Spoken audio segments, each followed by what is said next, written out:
Bismillahirrahmanirrahim. Assalamualaikum warahmatullahi wabarakatuh.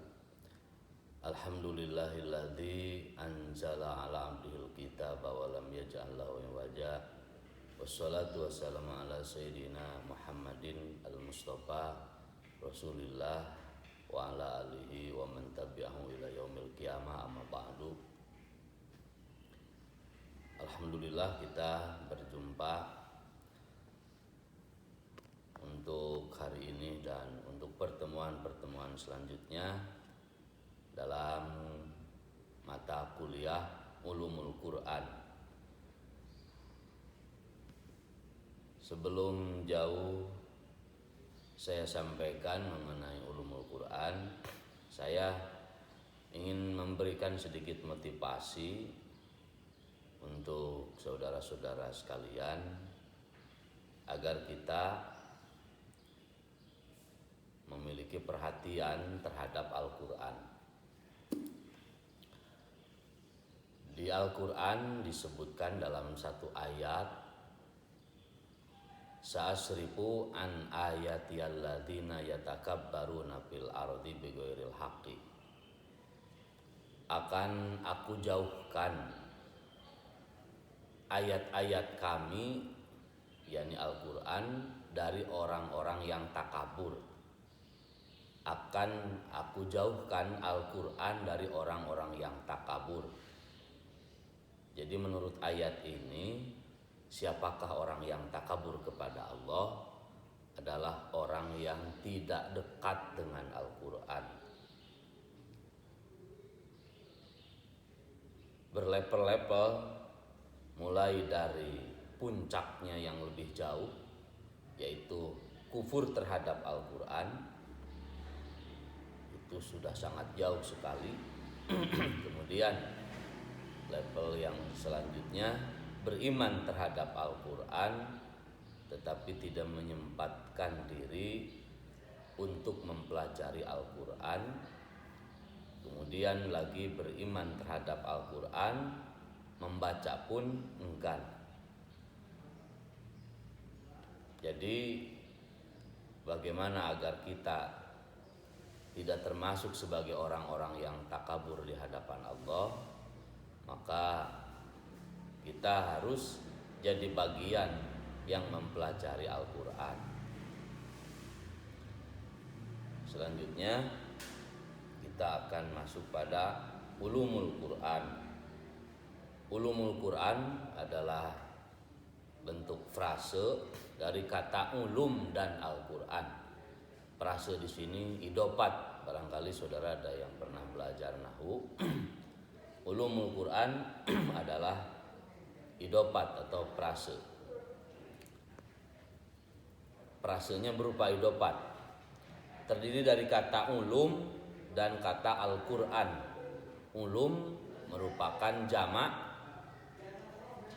dari kata ilmun. Al-ilmu adalah jamaknya itu al-ulum. Kemudian Al-Quran. Jadi Ulumul Quran itu adalah ilmu-ilmu yang mempelajari Al-Quran. Itu secara etimologi, secara lugah. Kemudian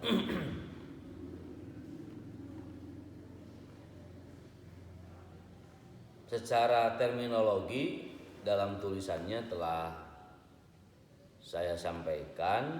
Menurut Az-Zarqani, itu definisinya dalam tulisan Arab ya, Arab gundul, coba perhatikan baik-baik.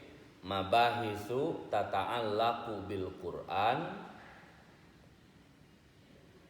pembahasan-pembahasan yang terkait dengan Al-Quranil Karim, min nahiyati nuzulihi, dari segi turunnya Al-Quran, wa tartibihi, tertibnya, wa jam'ihi, kemudian menghimpunnya, wa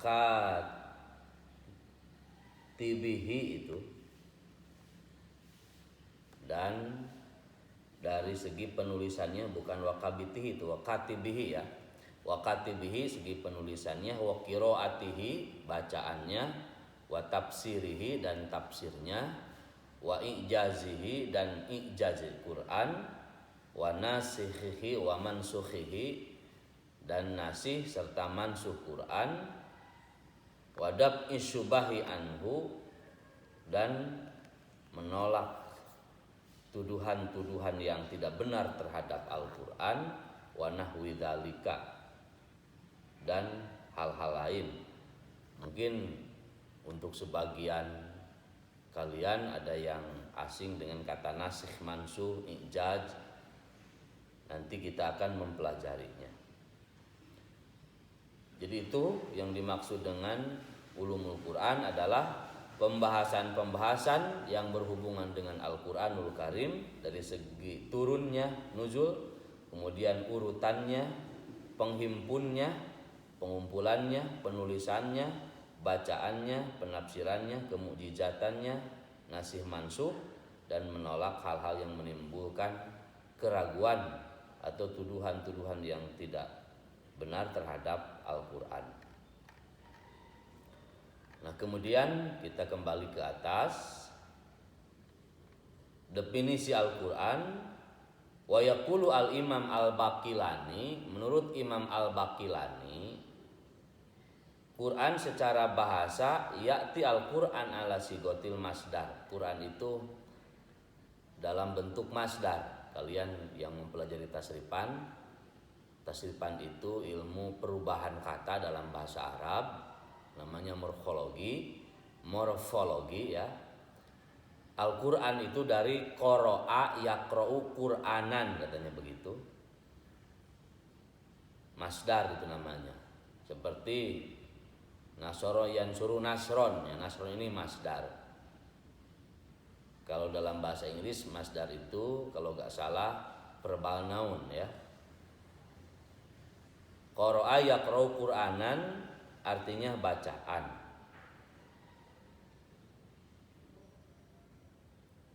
Itu menurut Al-Baqilani. Jadi Quran itu adalah bagian dari perubahan-perubahan suatu kata dalam bahasa Arab dari qara'a yaqra'u Qur'anan.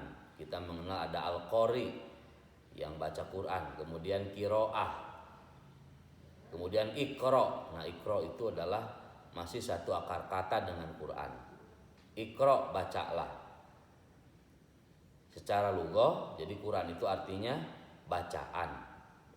Dengan demikian, maka at-tafaul dari kata Quran ini sampai sekarang memang fakta bahwa Quran itu adalah satu-satunya kitab, satu-satunya buku yang paling banyak dibaca di dunia. Kaum muslimin yang jumlahnya 1 miliar lebih, sholat 5 waktu, baca Fatihah aja per orang sudah 5 kali dalam sehari.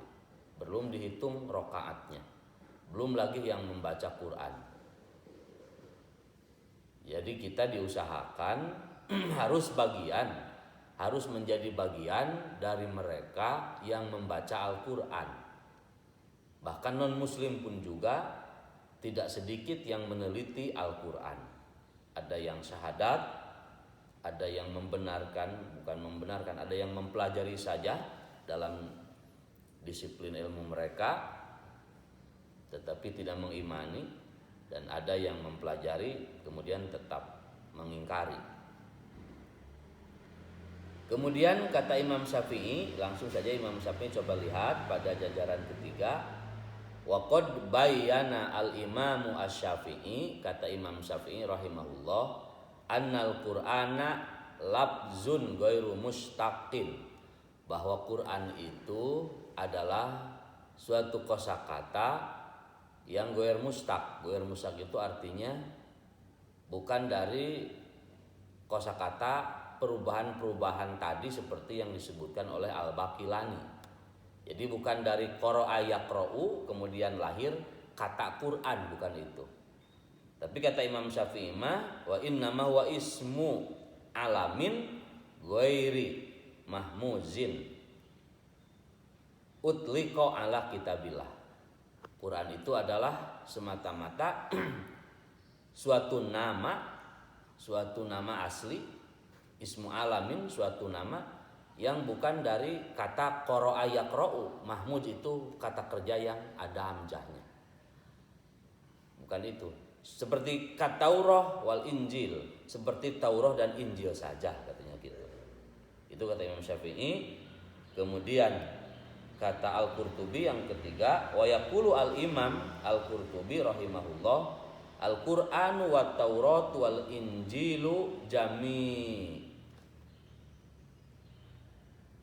jami'uha, itu ada yang terlewat tulisannya ya. Jami'uha ala sahih alfazun mustaqun. Tapi kata Imam Qurtubi mah bukan hanya Quran saja katanya yang seperti dijelaskan oleh Al-Baqilani tadi. Termasuk juga kitab Taurah dan Injil. Taurah dan Injil itu sama, merupakan perubahan-perubahan dari suatu imbuhan kosakata, dari imbuhan suatu kosakata. Itu demikian menurut para ulama tadi. Quran secara bahasa. Kemudian secara istilah, ini mohon maaf Bapak tidak mencantumkan. Ada di sini, mohon maaf, ada ya. Secara istilah ta'riful Quran istilahan. Bisa kalian lihat di bawah ada itu. Ta'riful Quran istilahan Al-Quranul Karim. Nah, huwa kalamullah. Quran itu adalah kalamullah, kalam Allah. Al-munazzal ala Nabi Muhammadin sallallahu alaihi wasallam, yang diturunkan kepada Nabi Muhammad sallallahu alaihi wasallam. Al-mu'jizu bi lafzihi, yang lafadznya saja mukjizat. Al-muta'abbadu bitilawatihi, membacanya menjadi ibadah. Al-muftatahu bisuratil Fatihah, yang diawali dengan surah Fatihah. Wal muntaha bisuratin Nasi, dan diakhiri dengan surah An-Nas. Al-maktub bil masahib, yang tercantum di dalam mashab-mashab, dalam mushab-mushab. Wal mankul ilaina bitawatur, dan diriwayatkan kepada kita bitawatur, diriwayatkan oleh orang banyak. Baik, saya jelaskan sedikit ya. Saya jelaskan sekilas dari penggalan definisi ini. Pertama, Al-Quran itu kalamullah, jadi bukan omongan Nabi Muhammad, bukan kata-kata Nabi Muhammad. Satu kata pun di Quran tidak ada yang berasal dari Nabi Muhammad, murni dari Allah. Dan bahasa Arabnya juga bahasa Arabnya dari Allah, bukan bahasa Arab sinonim. Misalkan gini, bahasa Arab sinonim itu Dzalikal kitabu la raiba fihi, itulah Alkitab la raiba fihi. Raiba itu artinya ragu. Sinonim dari ragu adalah syakun dalam bahasa Arab. Lalu kalian misalkan bilang gini, Dalikal kitabu la syakka fihi, enggak raiba, maka itu bukan Quran. Jadi lafadznya yang kita ketahui, yang kita lihat di mashab, itu yang orisinilnya, yang orisinil dari Allah dan bukan dari Nabi Muhammad. Nah, dengan demikian, maka ini sedikit singgung, terjemah Al-Quran ke dalam bahasa apapun itu bukan Al-Quran yang asli. Beda dengan kitab-kitab lain. Saudara menerjemahkan surah Fatihah, maka terjemahan hasil saudara itu bukan sebagai Al-Quran yang asli. Yang asli mana? Yaitu Al-Quran dalam bentuk bahasa Arab yang diwahyukan kepada Nabi Muhammad. Jadi kalau ada yang pakai bahasa Arab juga tetapi lafaznya ada kesamaan makna dengan Quran, maka itu bukan Quran. Seperti tadi misalkan la raiba fihi, dzalikal kitab la raiba fihi. La raiba fihi, tidak ada keraguan. Lalu misalkan kalian mau bilang mentang-mentang tahu bahasa Arab, kalian bilang la syakka fihi, maka itu bukan Quran. Al-munazzalu ala Nabi Muhammadin sallallahu alaihi wasallam, yang diturunkan kepada Kangjeng Nabi Muhammad sallallahu alaihi wasallam. Jadi bukan kepada siapa-siapa. Via malaikat Jibril, Jibril yang menyampaikannya. Ar-Ruhul Amin. Kemudian al-mu'jiz bilafzihi, lafadznya juga mukjizat.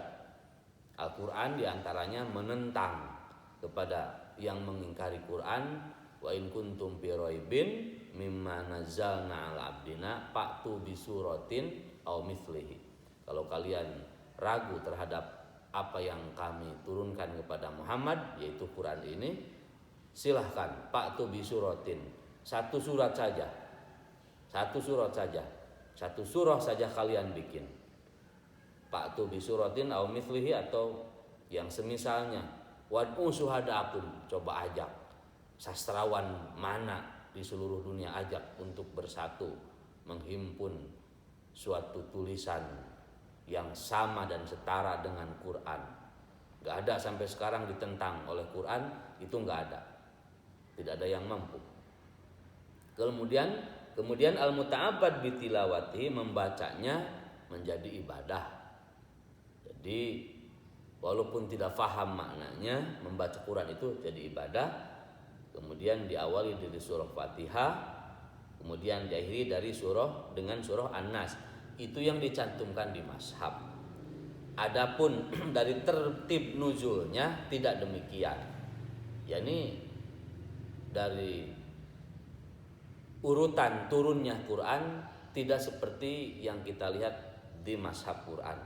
Tidak dari Fatihah sampai An-Nas, Al-Fatihah, Al-Baqarah, Al-Imran, An-Nisa, Al-Maidah, Al-An'am, Al-A'raf dan seterusnya. Kemudian Al-Falaq, kemudian An-Nas, enggak seperti itu.